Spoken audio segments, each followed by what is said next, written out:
कटक जिला निश्चंद कोइली ब्लॉक अंतर्गत असुरेश्वर स्थित दधिभवन जीव मंदिर पाखरे थिबा चंदन पोखरी रे आज रविवार सकाळु एक मृतदेह भासुथिबार स्थानीय लोके देखिबा को पाइथिले, जहाँकि संपूर्ण अंचल रे चर्चार विषय पलटि। घटनास्थल रे पुलिस एवं ओड्राफ टीम पहुंची मृतदेह को पानी रु उपरक आनिथिले। मृतदेह को उपरक आनिबा परे मृतकंक परिचय जणा पड़िछि।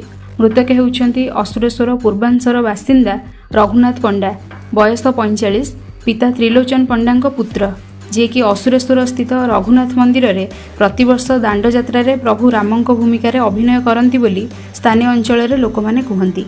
तेबे एपरि अभावनीय घटना किपरि एवं काहींकी घटिला ताहा एबे अस्पष्ट रहिथिबा बेले पुलिस घटनार तदंत करुअछि।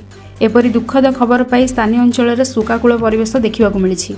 असुरेश्वरରୁ ମାନଗୋବିନ୍ଦ ସିଂଙ୍କ रिपोर्ट, जाग्रत ओडिशा न्यूज।